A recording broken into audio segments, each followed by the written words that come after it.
하지만 중사는 이제 일어나서 우리 눈을 똑바로 바라보고 있다. 시간 됐습니까? 바로 인간이 나타나는 순간이다. 이때 논리에 근거한 예측이 어긋난다. 중사가 미소를 짓는 것이 아닌가. 대체 어떻게 미소를 지을 마음이 드는 걸까?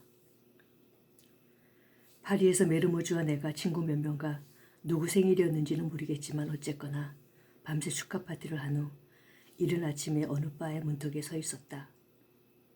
우리는 너무 많이 말하고 너무 많이 마셔댔다는 사실에, 그리고 불필요하게 지쳐있다는 사실에 역겨움을 느끼고 있었다. 이때 하늘이 밝아오는 것을 보면서 메르모즈가 갑자기 내 팔을 붙들었는데 어찌나 힘을 주었는지 그의 손톱이 내 살을 파고드는 게 느껴졌다. 이봐, 다카르에서는 지금 정비사들이 눈을 부비며 프로펠러에서 덮개를 벗기는 시각. 조종사들이 일기예보를 살펴보고 대지가 조종사 동료들로 가득할 시각이었다. 벌써 하늘은 물들어오고 있었고 벌써부터 사람들은 우리가 아닌 다른 이들을 위해 잔치를 준비하고 있었으며 우리가 참석하지 않을 향연을 위해 식탁보를 깔고 있었다.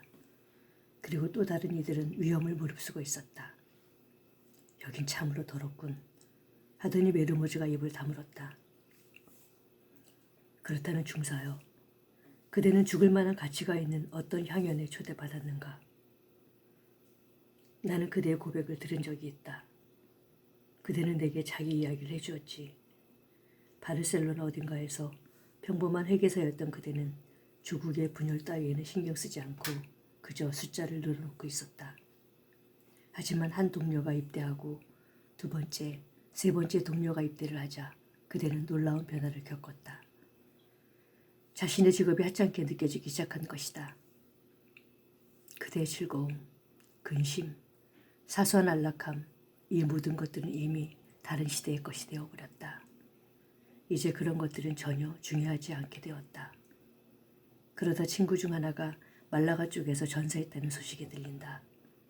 내가 복수를 해줄 만한 그런 친구는 아니었다. 또 정치 문제에 그대의 마음이 동요된 적도 없었다.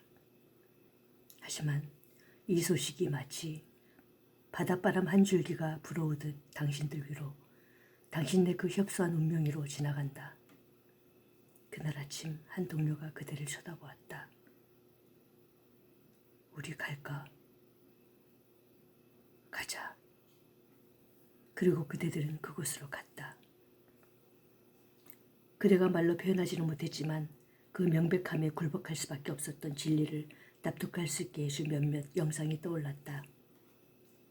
드로리가 이동 시기를 맞아 어떤 지역을 지나갈 때면 그 아래쪽에서는 기묘한 물결이 일곤 한다. 지보리들이 그 거대한 세목을 비행해 이끌리기라도 하듯 어설프게 뛰어오르기 시작하는 것이다. 야생의 부림이 지보리들 속에 남아있던 야생의 흔적을 일깨우는 것이다.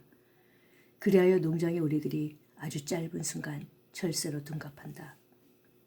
연못과 지렁이와 사육장의 소박한 영상이 떠돌던 그 작고 단단한 머리통 속에서는 너른 대륙이며 먼 바닷바람의 맛, 바다의 지형이 펼쳐지기 시작한다. 자신의 내가 그토록 많은 멋진 것들을 담을 수 있을 만큼 광활하다는 사실을 이제껏 모르고 있던 해군대장은 갑자기 곡식 나달과 지렁이를 무시하고 날개를 퍼덕이며 들오리가 되고 싶어한다. 나는 집에서 가지를 길렀는데 그 일도 떠오른다. 우리는 모두 그곳에서 가지를 길렀다.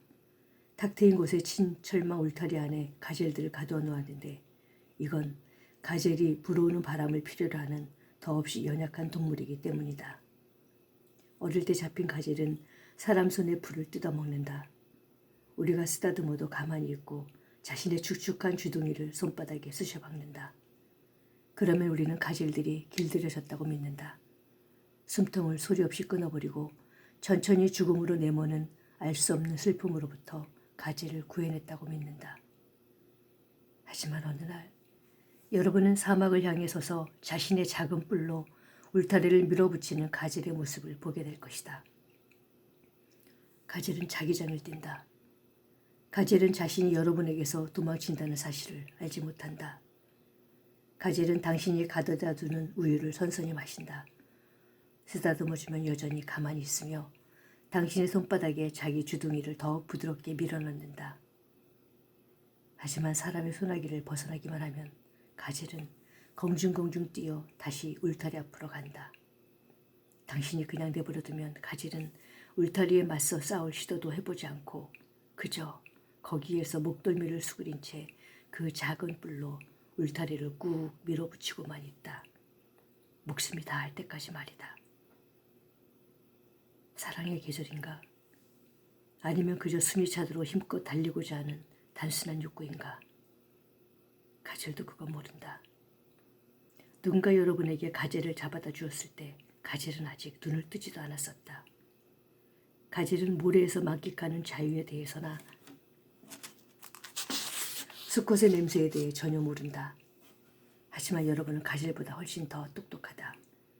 가젤이 무엇을 갈구하는지 당신은 안다. 그건 가젤을 실현시켜줄 넓은 공간이다. 가젤은 가젤로서 자신의 춤을 추고자 하는 것이다. 시속 130km로 직선을 그리며 달리는 도주며 여기저기 모래에서 불길이 지속기라도 하듯 불쑥 튕겨오르는 일을 해보고자 한다. 가젤의 진리가 두려움을 맛보는 것이라면 착할 따위는 문제가 아니다. 오로지 두려움만이 가젤로 하여금 평소 능력을 뛰어넘어 더없이 멋진 고개를 펼칠 수 있도록 해주니까. 사자 따위는 문제가 아니다. 태양 아래에서 발톱에 핥기어 배를 갈리는 것이 가젤의 진리라면 말이다. 여러분은 가젤을 바라보며 가젤이 향수에 사로잡혔다고 상상한다. 향수란 우리도 모를 욕망이다. 욕망의 대상은 존재하지만 이를 지칭할 말은 존재하지 않는다. 그렇다면 우리는 대체 무엇을 그리워하는가? 중사여, 그대는 이곳에서 무엇을 찾았나? 자신의 운명을 배신하지 않는다는 느낌을 주는 그 무엇을 찾아냈나? 그대의 잠든 머리를 받쳐주는 형제의 그 팔이었을까? 동정이 아닌 나눔에서 나오는 그 부드러운 미소였을까? 어이 동료, 동정하는 것은 아직 둘이라는 뜻이다. 아직 분리되어 있다는 뜻이다. 하지만 감사나 연민이 그 의미를 잃는 관계가 존재한다. 그 경지에 이르면 우리는 해방된 포로처럼 숨쉬게 된다. 아직 불복종 지역이던 리오데오르를 비행기 2대가 한 줄을 이루어 지나갈 때 이러한 연대를 느껴본 적 있다. 나는 조난당한 사람이 자기를 구해준 사람에게 감사하는 모습을 단 한 번도 본 적이 없다. 오히려 한 비행기에서 다른 비행기로 우편물 가방을 옮겨 실는 피곤한 일을 하는 동안 우리는 서로에게 욕을 짓거리곤 했다. 못된 놈, 비행기가 고장난 건 자네 탓이라고. 역풍까지 보러 오는데 이천에서 날 자고 고집을 피웠으니 자네가 나를 좀 더 낫게 따라왔으면 우린 이미 포르테티엔에 가 있었을 거 아니야. 그러며 자기 목숨을 건 상대방은 못된 놈이 되어 부끄러워했다. 더구나 그에게 무엇에 대해 감사를 했겠는가. 그 사람도 역시 우리 생명에 대한 권리를 지니고 있었다. 우리는 같은 나무의 가지들이었다. 그리고 나는 나를 구해준 그대가 너무도 자랑스러웠다. 중사여, 그대의 죽음을 준비해준 사람이 그대를 불쌍히 여길 이유가 어디에 있겠는가. 그대들은 서로를 위해 그 위험을 무릅쓰는 것이었으니 말이다. 바로 그 순간 말이 필요 없는 일치를 느낀다. 나는 그대가 참전한 이유를 이해한다. 그대는 바르셀로나에서 가난했고 하루 일과 후 혼자였을 것이며 몸을 누일 휴식처조차 없었는데 이곳에서는 자기 성취를 느끼며 보편적인 어떤 것에 합류한다. 바로 이곳에서 천민인 그대가 사랑으로 받아들여진 것이다. 그대의 마음에 씨앗을 뿌렸을지 모르는 정치인들의 거창한 말들이 진실하였는지 아닌지 논리적이었는지 아닌지를 알아내는 일 따위는 필요 없다. 그 말들이 싹을 틔우듯 그대의 마음을 사로잡았다면 그건 그 말이 그대의 욕구에 들어맞았다는 말이다. 그대야말로 유일한 심판자다. 미라를 알아보는 건 바로 토양이다.